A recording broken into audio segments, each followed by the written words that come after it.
Tenemos la chance de saludarla, pero nos trajo Ale una invitada, en este caso por videollamada, y también así que la vamos a poder ver, a la doctora María Florencia Massa. Ella es jueza de control de la primera circunscripción judicial de La Pampa. Bien. Así se dice, así se entiende. Está muteada, doctora. Cuando pueda desmutearse la escuchamos. Ahí va, ahora sí. Ahí está. Ahí está, me desmutearon, ahí estoy. Gracias por participar del programa. Ale, contanos un poco de la doctora, así ya le damos paso. Cómo no, la doctora María Florencia Massa es abogada residida en la Universidad Católica Argentina, diplomada en Derecho Penal y Derecho Procesal Penal de la Universidad de San Isidro, doctor Plácido Marín. Es miembro de la comisión directiva de ANJA, que es la Asociación de Mujeres Jueces de Argentina, secretaria del Colegio de Magistrados y Funcionarios del Poder Judicial de La Pampa, autora de diversas publicaciones jurídicas y participante del programa La Justicia va a la Escuela, Educación más Justicia, organizada por el Poder Judicial de la provincia de La Pampa, y bueno, muchas cuestiones más que obviamente resumimos por una cuestión de tiempo. Nosotros le vamos a decir doctora Florencia, en este caso. Sí, para... sí, está perfecto, Florencia está bien. Bueno, muchas gracias. Quiero aclarar que yo fui miembro de la comisión directiva de AMJA, actualmente no soy, sí soy miembro y soy delegada por la provincia de La Pampa de AMJA, sí. Muy bien. Y hoy, bueno, vamos a tocar el tema que nos convoca, que es el femicidio, ¿no? Lo hemos charlado en varias oportunidades, pero hace tiempo que no hablamos de este tema. Sí. Te pedimos una introducción acerca de por dónde lo querés abordar, por supuesto comenzando por su definición, ¿no? Bien, yo creo que primero tenemos que arrancar con violencia, con lo que es la violencia de género, ¿no? Creo que ya lo deben haber hablado 1.500 millones de veces en el programa, pero entender qué es la violencia de género y por qué la violencia de género o la violencia contra las mujeres es violencia de género. La violencia de género surge justamente, como dice su nombre, digamos, la diferencia entre el sexo y el género es cómo nos percibimos, cómo nos mostramos hacia los demás dentro de la sociedad, cuál es el rol que ocupamos dentro de la sociedad, y dentro de ese rol se establecen conceptos que hacen que nos ubiquen dentro de un lugar, dentro de un rol que tenemos dentro de nuestra sociedad. Por primera vez se empieza a hablar de violencia de género de la violencia contra las mujeres como violencia de género en la Conferencia Mundial de Beijing en el año 1995. Ahí se refieren a violencia de género, a la violencia contra las mujeres. ¿Por qué? Porque la violencia contra las mujeres, entendida como violencia de género, es una violencia a las mujeres por el género, por pertenecer a un género determinado que es el género femenino. A raíz de ahí, bueno, empieza a hablarse en todos lados sobre la violencia de género. La Argentina tiene algunos tratados internacionales rubricados, la CEDAW, que es la Convención para la Eliminación de todas formas de discriminación contra la mujer, que está incorporada a la Constitución en el año 1994 con rango constitucional. Después, en el año 1996, firma la Convención de Belén do Pará, que es la Convención para eliminar toda forma de violencia contra las mujeres, para prevenir, sancionar y erradicar la violencia contra las mujeres, y sanciona finalmente en el año 2009 la Ley 26485, que es la ley también para prevenir, sancionar y eliminar la violencia contra las mujeres en todos los ámbitos donde desarrollen sus relaciones interpersonales. A raíz de estas normas internacionales y nacionales que la nación se comprometió a aplicar y que tiene que aplicar, en el año 2012 sanciona la ley 26791, que incorpora a nuestra legislación penal la figura del femicidio, ¿no? Hasta ese momento, jurisprudencialmente se había hablado en algunos fallos sobre esta cuestión, sobre el femicidio, pero no estaba legislado específicamente en nuestra legislación penal. Había una legislación en el inciso primero que era por el vínculo, si era tu marido o tu hija, la persona que te mataba, pero cambia esto refiriéndose a la situación o al contexto de violencia de género que está específicamente previsto en el inciso 11, y también, ya vamos a ver cuando veamos los tipos de femicidio, en el inciso 12 como un femicidio vinculado, es decir, si bien no mata a la mujer, mata a otra persona para causar dolor o angustia a la persona respecto de la cual tiene una situación de violencia de género. Por primera vez, entonces, el femicidio en el año 1976 como la muerte causada a las mujeres por el hecho de ser mujeres. Es decir, se diferencia el femicidio de una muerte cualquiera de una mujer en que el femicidio se da dentro de un contexto de violencia de género y se mata a la mujer por el hecho de ser mujer, por el hecho de pertenecer al género femenino. No, por ejemplo, yo planteo un caso. Por ejemplo, supónganse que hay un accidente de tránsito, un auto choca a otro auto, un semáforo en rojo y choca a otra persona. El que va manejando es hombre y la que muere es una mujer en el otro auto. En principio eso no sería una situación de violencia de género, es un accidente de tránsito ocurrido en el tránsito, un hombre pasa un semáforo en rojo, choca a una mujer y mata. En ese caso no habría una cuestión de género porque no hay un contexto de género, no hay una situación de violencia de género. Si bien hay una mujer muerta por la acción de un hombre, no habría una situación de femicidio. Ahora, si nosotros comprobamos que ese accidente fue consecuencia de que este hombre, a propósito, pasó el semáforo en rojo porque sabía que esa mujer venía por ahí, era una mujer respecto de la cual tenía varias denuncias de violencia de género anteriores, había estado amenazándola con que le iba a matar, había la mujer denunciado un montón de situaciones anteriores, bueno, probablemente ese hecho puede llegar a cambiar y puede llegar a ser investigado como una muerte dolosa en contra de la mujer, por más que haya ocurrido en el ámbito de un accidente de tránsito. Entonces, lo que nosotros tenemos que analizar cuando analizamos las conductas y ver si esta conducta de un hombre que asesina a una mujer encuadra en el femicidio es analizar el contexto en el cual ese hecho tuvo lugar y ver si ese contexto es un contexto de violencia de género que permite surgir esa conducta dentro del delito de femicidio. Es muy bueno el ejemplo, realmente no lo había escuchado explicado de esa manera, porque también más allá de que se haya instalado el término, hoy incluso aparece en discusión, me imagino que no solamente en Argentina, sino pasará en otros lugares del mundo, como dando a entender muchas veces que es un invento del feminismo, ¿no? ¿Por qué no a todo no se le dice homicidio si siempre se le dijo así? O asesinato, ¿no? En este caso, el femicidio tiene esa carga Sí. del género, ¿no? De De hecho, la violencia de género. Mauro, quiero decir. déjame que agregue que hace un par de años también hay muchos de los casos que finalmente después se corroboraron que eran femicidios, se los denominaba como crímenes pasionales, ¿no? Bueno, justo iba a decir eso, digamos, cuando el Código Penal se sanciona en la República Argentina, estas cuestiones que tienen que ver con el género y con la protección de las mujeres en un contexto de violencia de género no estaban contempladas, no eran importantes para el legislador. Entonces dicta un montón de leyes que se llaman leyes neutrales, es decir, que no tienen un específico destinatario, pueden ser destinados a hombres o a mujeres, tanto víctimas como victimarios. ¿Y esto por qué? Porque se entendía que todo lo que ocurría en el ámbito de la intimidad quedaba circunscrito a ese ámbito. Se hablaba de crímenes pasionales, del poder correctivo del padre respecto de las hijas, de otras cuestiones que no tenían que ver con las cuestiones que después se empezaron a ver. ¿Y por qué se empiezan a sancionar o por qué empezamos a hablar de violencia de género y por qué empezamos a sancionar estas conductas y no las conductas, por ejemplo, de una mujer hacia un hombre o la agresión de una mujer hacia un hombre, que si bien están sancionadas, obviamente tienen sus penas en el Código Penal, no están agravadas como si las del hombre hacia la mujer en el contexto de violencia de género.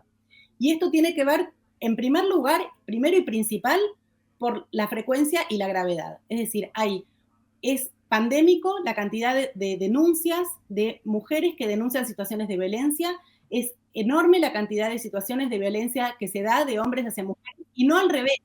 ¿Hay situaciones de violencia de mujeres hacia hombres? Sí. ¿Hay hombres que sufren violencia? Sí, pero no en la misma cantidad de mujeres que sufren violencia por parte de hombres.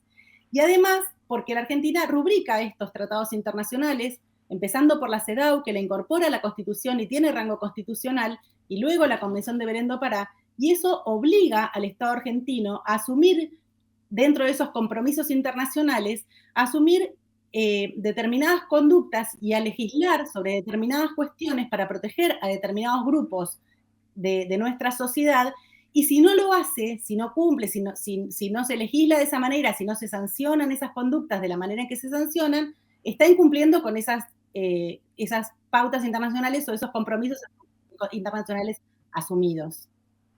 Claro, no es que queda a criterio del juez que toma la causa, porque como siempre, ¿no? Como todas las personas, los jueces también tienen su propia ideología y su propio pensamiento, pero estas son normas que se deben cumplir, se deben seguir, no es una moda, no es algo que se puede interpretar. Claro, que tiene interpretación.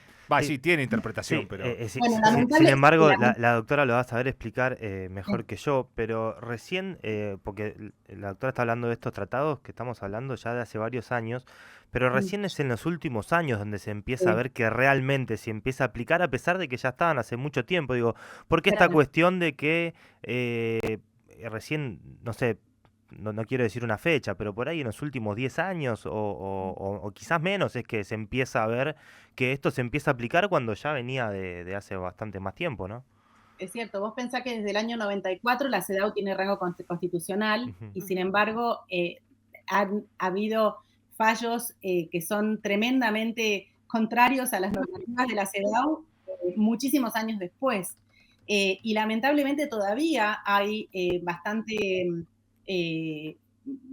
limitación bueno, no me está saliendo la palabra, de muchos jueces que no quieren aplicarlo o que no quieren ver las cuestiones como realmente son y que no aplican la ley como debería aplicarse ni estas convenciones internacionales como deben aplicarse. Lamentablemente todavía seguimos leyendo fallos donde responsabilizan a la víctima, donde ponen el centro de atención en la víctima y no en el victimario, cómo iba vestida, qué había dicho, con quién se movía, qué es lo que hacía.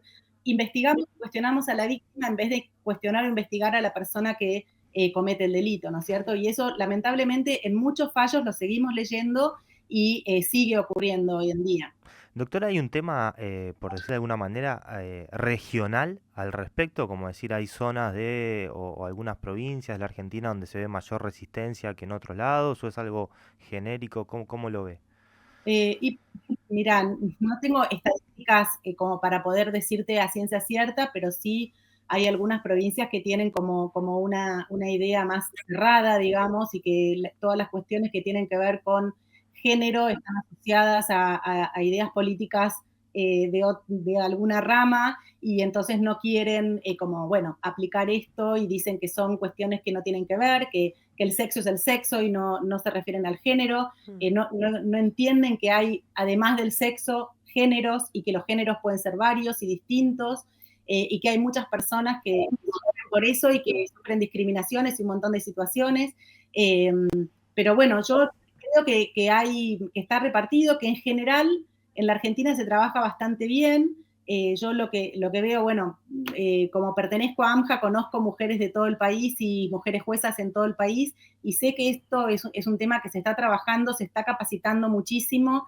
El hecho de la ley Micaela, digamos, que capacite a todos los operadores de la justicia, además de operadores de otros poderes del Estado, ayuda a que muchos funcionarios que al principio son reticentes a aplicar estas ideas, luego se den cuenta cuál es la importancia de aplicar estas cosas de esta manera y bueno, gracias a Dios creo que vamos hacia un buen camino. Doctora, una también de las últimas medidas que se han tomado, sin meternos en la parte política, ¿no? Pero digo, que nos involucra en este tema, tiene que ver con las medidas de desmantelamiento de muchas de las políticas de género. Una de esas está vinculada también a esto del acompañamiento a las víctimas, bueno, y un montón de planes conjuntos. ¿Cómo observás vos que está afectando en el último tiempo? ¿Cómo impacta judicialmente y en las mujeres que se acercan a denunciar este tipo de hechos frente también a un Estado que se está corriendo, ¿no?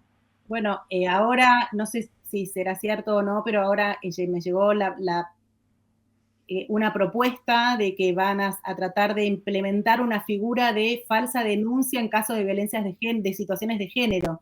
Es decir, que si hay una situación denunciada, una situación de género y la situación de género no puede ser comprobada, se le hace una causa por falsa denuncia a la persona que denunció. ¿Como el falso testimonio? A mí me parece ¿Como esa idea del falso testimonio? El falso testimonio, la falsa denuncia. Pero la falsa denuncia ya está legislada en el Código Penal.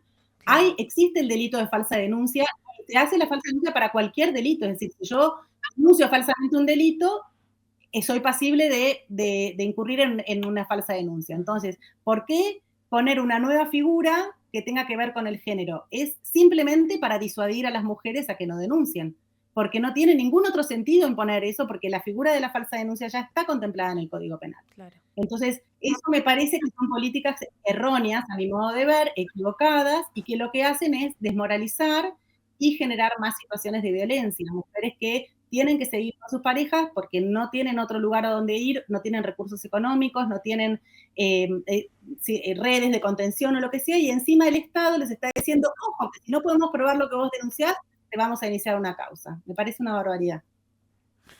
Bien, doctora, ¿algo que le parezca relevante, importante, que no le hayamos preguntado para mencionar acerca de esto que No, estamos yo quería, charlando? si quieren, contarles cuáles Dale. son los 3 tipos de Ah, sí, lo femicidios. había mencionado y me quedó pendiente. Porque me parece A ver. importante, porque hay tres posibilidades o 3 formas diferentes de cometer el femicidio o de ver el femicidio, digamos.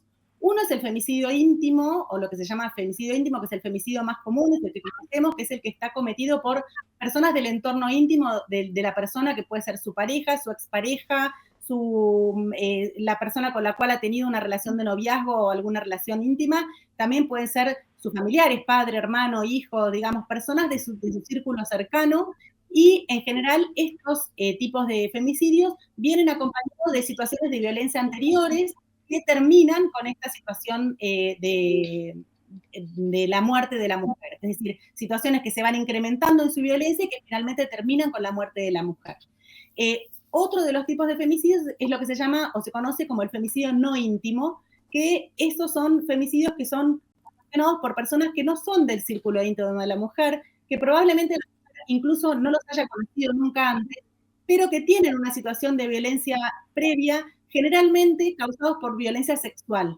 Entonces, hay una situación de violencia sexual previa, que eso determina el contexto de violencia, que hace que esa figura sea encuadrable dentro de la figura de femicidio, y luego la muerte de la mujer. Un caso muy conocido y recordado es el caso de Mangieri, de Ángeles Rawson, que el portero la viola y luego la mata. Ese caso, él no era de su íntimo, no estaba dentro de su esfera de intimidad, no era su pareja, su expareja, ni nadie con quien ella tuviera una relación de intimidad, pero sí había una situación de violencia anterior que había sido esa violencia sexual anterior. Y por último, están contemplados en el inciso 12 del artículo 80 lo que conocemos como el femicidio vinculado, que es cuando no se mata a la mujer respecto a la cual esa persona ejerce violencia de género, sino que mata a alguien de su círculo íntimo para causarle dolor y para seguir sometiéndola a su dominio, que esa mujer esté mal, esté angustiada. Por ejemplo, yo me acuerdo un caso en Córdoba que un papá mató a sus 2 hijos para causarle un daño a la mujer. Claro. Hay otro caso en Chubut bastante conocido que una expareja mató a la hermana de la mujer para causarle un dolor a la mujer. En esos casos, si bien la persona muerta no es directamente la mujer, se entiende que de todas maneras es femicidio porque la muerte de esas otras personas no fueron para matar a esas personas, sino para causarle un dolor o un daño psicológico grave a la mujer respecto de la cual ejerce una situación de violencia. A pesar de que estemos hablando de un hombre, porque también están los casos de matar a la pareja actual, ¿no? Sí, también, de una expareja. exactamente. Eso también, se cataloga como femicidio. El muerto sea una persona, un hombre, exactamente. Sí, sí, sí. Y después, por último, están los que se llaman transfemicidios o transvesticidios, que son situaciones de muertes de transvestis o personas trans, también en un contexto de violencia de género. En general, estas situaciones se dan más en situaciones de contexto donde es situaciones de femicidios no íntimos, es decir, con personas no conocidas o con personas que previamente hacen una situación de violencia sexual respecto a estas personas, pero también las muertes de estas personas se consideran femicidios como transfemicidios o transvesticidios. Doctora, muchísimas gracias. Ha sido un placer realmente y ha quedado clarísimo. Bueno, a pesar de no ser una situación agradable, ¿no? Por supuesto, No. pero son cosas de las que hay que charlar y que hay que reforzar también en base a lo que decíamos al principio, esto de que muchas veces no es que se descree, No, sino que muchas veces las críticas a estos temas vienen por ignorancia. Totalmente. Sí, No, sí, a veces por otro maldad, tipo bueno, de sí. creencia, ¿no? Tal vez. Y por desprestigiar, por decir que es feminismo y entonces no tiene sentido o no vale. Digamos, el feminismo es la lucha por la igualdad, no es una lucha por decir las mujeres son mejores que los hombres, ni mucho menos. Somos distintos, pero tenemos derecho a los mismos derechos, es decir, a las mismas oportunidades en todos los ámbitos donde las mujeres estamos. Y si nos están matando por un motivo, bueno, hay que luchar contra eso. Muchas gracias, doctora. Un beso grande.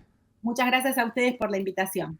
La doctora María Florencia Massa, jueza de control de la primera circunscripción judicial de La Pampa, jueza de La Pampa, vamos a decirlo así, como estaba escrito en el graph, porque es más fácil. La trajo Alejandro Fernández, el doctor es el prosecretario de Cultura de la Asociación de Magistrados y Funcionarios de La Matanza. Gracias, Ale. No, gracias a ustedes y déjame agradecerle a la doctora Mato, que es quien facilitó el contacto con la doctora Massa. Un beso grande a la doctora Mato, siempre con Aportando toda la más. predisposición Sí. para esta Sí. columna.